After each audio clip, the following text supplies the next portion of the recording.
وآت المال علی حبہ، اب اس میں جو ترتیب میں نے کہا تھا، الاقرب فالاقرب، الاقرب فالاقرب، سب سے پہلے ذوی القربیٰ، اور اس میں اکثر و بیشتر ہم سے کوتاہی ہوتی ہے۔ دور دراز کے لوگوں کے ساتھ نیکی ہو رہی ہے، سگے بھائی کی بیوہ اور یتیم بچے جو ہیں وہ محروم ہیں، انہوں نے اس وقت یہ کر دیا تھا، یہ کر دیا تھا۔ ظاہر بات ہے کہ رشتہ داروں سے تو شکایتیں ہوتی ہیں، یہ تو ہمیشہ ہمارے مخالف رہے ہیں جی، ان کی ہم کیسے مدد کریں؟ اگر تو اللہ کے لیے دینا ہے تو پہلا حق ان کا ہے۔ من احب للہ وابغض للہ واعطى للہ ومنع للہ، اللہ کے لیے دیا ہے اگر تو اپنے اس نفس کے جو انتقام کا جذبہ ہے اس کو کچلو، اور جس کا سب سے پہلا حق ہے اس کو پہنچاؤ، حق بحقدار رسید۔ ذوی القربیٰ والیتامى، جو بے سہارا رہ گئے، باپ کا سایہ نہ رہا، والمساکین، مساکین کسے کہتے ہیں؟ مسکنت کہتے ہیں کم ہمتی۔ آپ کو معلوم ہے آج کل ایک مرض کہلاتا ہے نیورستھینیا، آدمی دیکھنے میں ہٹا کٹا ہے، صحت مند ہے، لیکن اندر سے اس کی کوئی ہمت ایسے جواب دے گئی ہے کچھ کر ہی نہیں سکتا، وہ ہے مسکین۔ اسی لیے جو فرمایا گیا یہودیوں کے لیے ضربت علیہم الذلۃ والمسکنہ، ذلت کے معنی بھی کمزوری، اور مسکنت کم ہمتی، ہمت ختم ہو گئی۔ تو جو اپنے پاؤں پر نہیں کھڑا رہ سکتا اس وجہ سے کہ اس میں وہ ہمت کم ہو گئی ہے، وہ بھی مستحق ہے۔ وابن السبیل، اور مسافر۔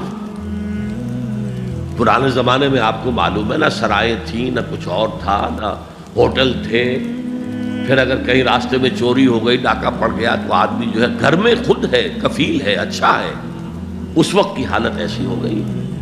ہمارے ہاں بیگرز نے اسی کو ایک بہت بڑا بہانہ بنایا ہوا، جی میں آیا تھا وہاں سے اور یہاں سے، اور میری جیب کٹ گئی، سب کچھ چلا گیا، اب مجھے واپس جانے کے لیے کرایہ چاہیے۔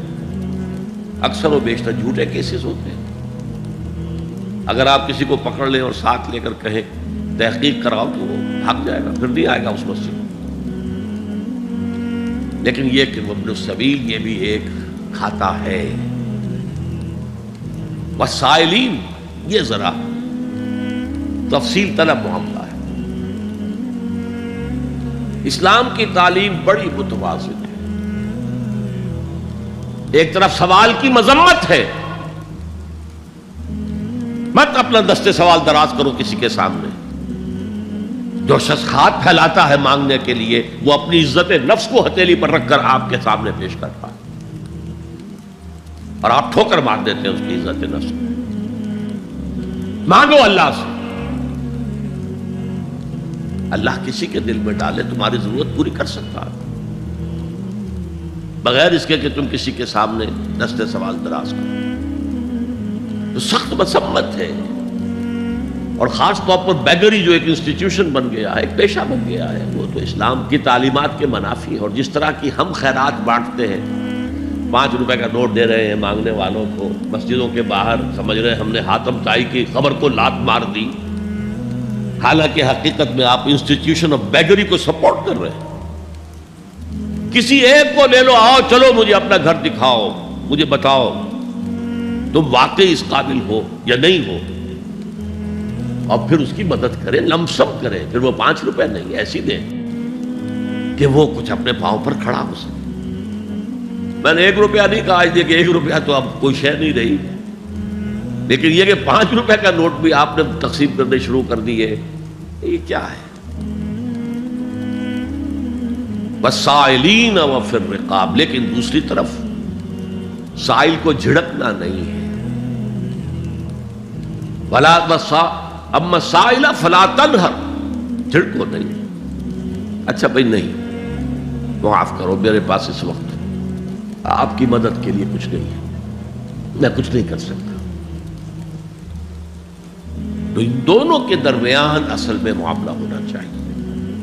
بلکہ یہاں تک بھی فرمایا سائل کو ضرور دو، چاہے وہ گھوڑے پر سوار ہو کر تمہارے دروازے پہ آیا۔ کیا پتا اس کی واقعی الجھن کیا ہے؟ تو سوال کی مذمت اور سائل کو جھڑکنے کی ممانعت، حتی الامکان خالی ہاتھ نہ لوٹاؤ، اس نے اپنی عزت نفس اپنی ہتھیلی پر رکھ کر تمہاری سامنے پیش کر دیا، اسے ٹھوکر نہ مارو۔ لیکن جیسا کہ میں نے عرض کیا، یہ انسٹیٹیوشن آف بیگری جو ہے یہ ایک علیحدہ شے ہے، بالکل اس کا اس سے کوئی تعلق نہ سمجھیے۔ وفی الرقاب، رقاب جمع ہے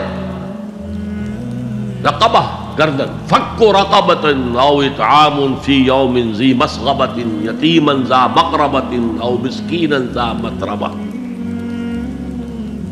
فک رقبۃ، کسی کی گردن چھڑا دینا۔ اس وقت سب سے بڑی ایپلیکیشن اس کی تھی غلاموں کو، کنیزوں کو اپنے پیسے سے خرید کر آزاد کر دینا۔ بہت بڑی نیکی، بہت بڑی نیکی۔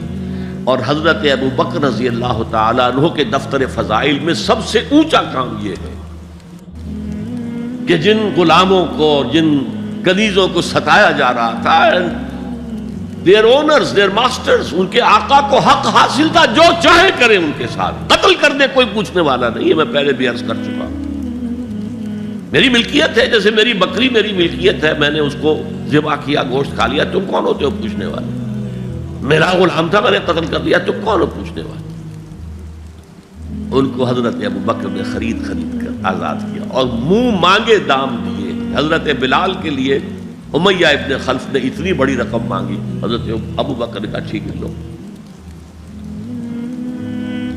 باپ نے کہا بھی، ابو قحافہ نے، ابو بکر کو کوئی غلام خریدنا ہی تھا تو کوئی طاقتور آدمی جو کام آ سکے کہیں، اس کو خریدنا چاہیے۔ مجھے کیا پتا ابو بکر کس لیے خرید رہا اور کس کے لیے خرید رہا۔ آج کے دور میں اس کی اپلیکیشن ہوگی، کوئی شخص جو ہے اگر قرض میں اس طرح جکڑا جائے کہ لاکھ ہاتھ پاؤں مارے نکل نہیں سکتا، اس کو کوئی لمپ سم مدد دے کر اس قابل کیا جائے کہ وہ پھر اپنے پاؤں پر کھڑا ہو جائے۔ یہ نہیں کہ اسے آپ ہر مہینے کچھ رقم دیتے رہے مینٹیننس کے لیے، نہیں، اس سے تو وہ اسی پوزیشن میں رہے گا۔ یہ بعض مائنورٹی کمیونٹیز کے اندر یہ معاملہ موجود ہے۔ کوئی بھائی اگر گر گیا ہے کاروبار میں تو اس کی پھر ایسی مدد کی جائے کہ وہ پھر آپ کی صف میں آ کر کھڑا ہو جائے، respectable members of your community, وہ اس شکل میں پہنچ جائے۔ یہ بھی فک و رقبۃ اس کی ذیل میں آج کل آئے گا۔